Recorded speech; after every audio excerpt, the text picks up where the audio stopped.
पांडवों और कौरवों ने दो गुरुओं से शिक्षा लिया था, कृपाचार्य से और द्रोणाचार्य से। इसके अलावा भी उन्होंने लिया था, लेकिन ये दोनों मुख्य गुरु थे। द्रोणाचार्य गुरु के रूप में कई कारणों से विवादों में रहे, जैसे एकलव्य का अंगूठा कटवाना, अर्जुन को विशेष प्रेम करना, गुरु दक्षिणा के रूप में अपने शिष्यों द्वारा अपने मित्र से प्रतिशोध लेना आदि। द्रुपद से उनकी दुश्मनी और इस प्रतिशोध का असर यह हुआ कि प्रतिशोध लेने के लिए द्रुपद ने यज्ञ कर एक बेटी और एक बेटा प्राप्त किया।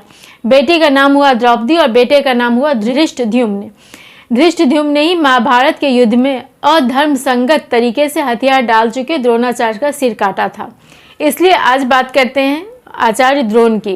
द्रोणाचार्य के पिता हरिद्वार में रहने वाले सम्मानित महर्षि भरद्वाज थे। उनकी माता एक अप्सरा थी जिनका नाम था घृताची।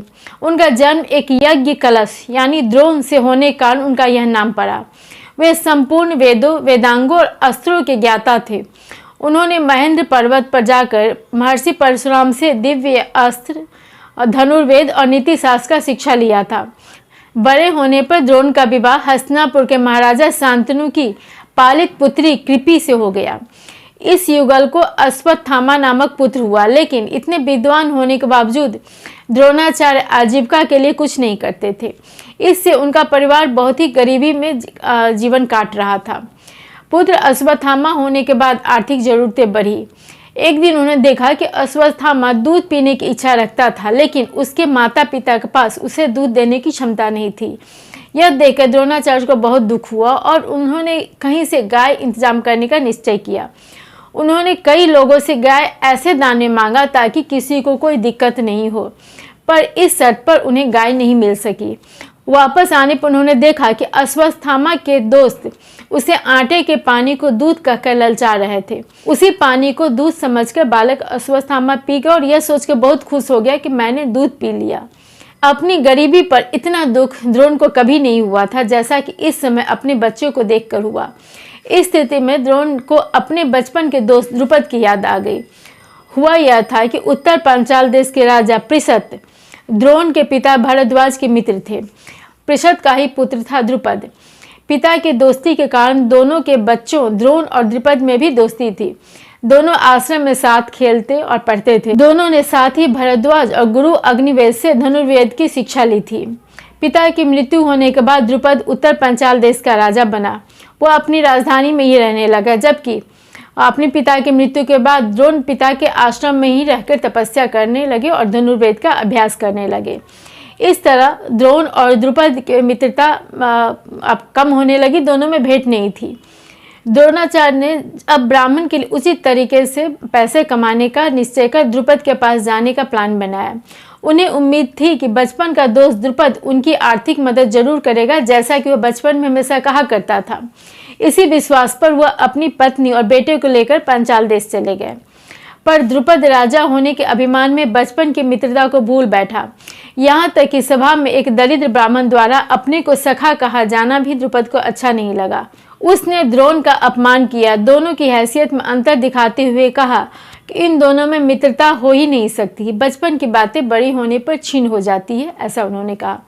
द्रोण ने उसे मित्र कहा, लेकिन द्रुपद ने द्रोण को एक अनजान गरीब ब्राह्मण की तरह ब्राह्मण शब्द से संबोधित किया और कहा, ब्राह्मण, तुम्हारी इच्छा हो तो मैं तुम्हें एक रात के लिए अच्छी तरह से भोजन दे सकता हूँ। इस अपमान से द्रोण तिलमिला उठे और पत्नी और बेटे के साथ वहां से लौट गए। उन्होंने मन ही मन इसका बदला लेने का निश्चय किया। द्रोण ने अब द्रुपद से बदला लेने और धन उपार्जन करने का निश्चय कर लिया था। वो अपने बेटे अश्वत्थामा को एक अच्छी जिंदगी देना चाहते थे। ऐसा निश्चय कर वे कुरु वंश की राजधानी हस्तिनापुर चले गए। यहाँ आने का दो कारण था।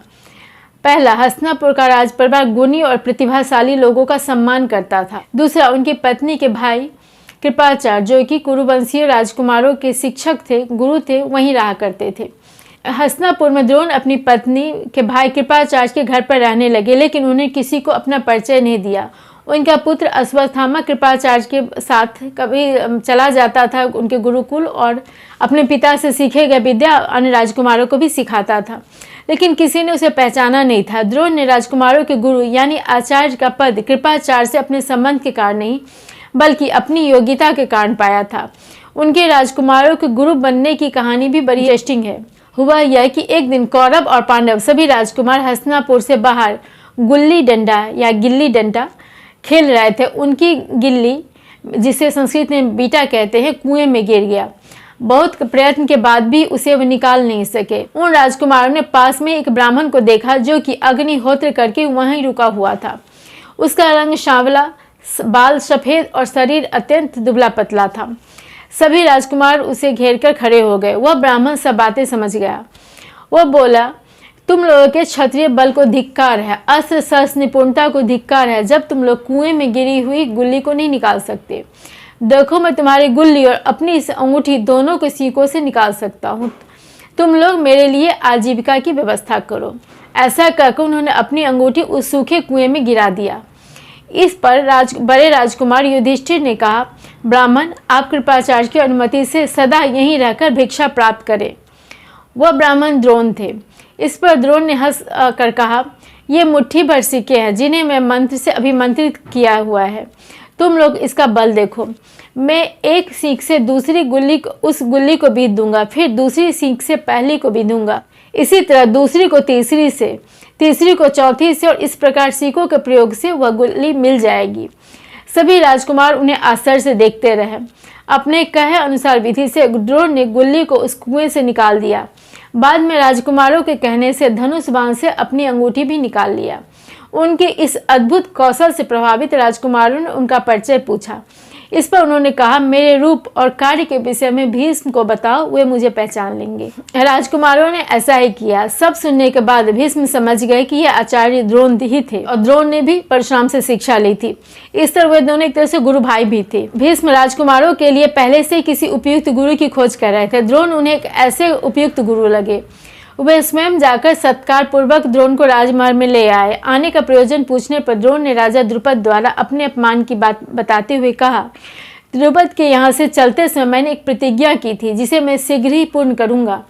मैं गुणवान शिष्यों द्वारा अपने अभीष्ट की सिद्धि करना चाहता हूँ। यानी उन्होंने अपना उद्देश्य नहीं बताया, केवल ये बताया कि अपने शिष्यों द्वारा कोई उद्देश्य पूरा करना है। भीष्म एक योग्य गुरु चाहते थे अपने राजकुमारों के लिए, इसलिए वे इससे प्रसन्नतापूर्वक तैयार हो गए और उन्होंने द्रोण को नियुक्त कर लिया कि वो धनुर्वेद और अस्त्र शस्त्र की शिक्षा राजकुमारों को दे। उन्हें एक वेतन और सजा संवरा सुंदर भवन भी रहने के लिए दिया गया। द्रोण ने कौरवों और पांडवों को शिष्य के रूप में स्वीकार कर लिया। आचार्य द्रोण द्वारा राजकुमारों की शिक्षा, गुरु दक्षिणा के रूप में द्रुपद की पराजय और एकलव्य एवं कर्ण की कहानी, ये सारी इतनी इंटरेस्टिंग बातें हैं जो कि गुरुकुल के दौरान या शिक्षा के दौरान हुआ था। लेकिन ये सारी बातें आगे की वीडियो में करेंगे।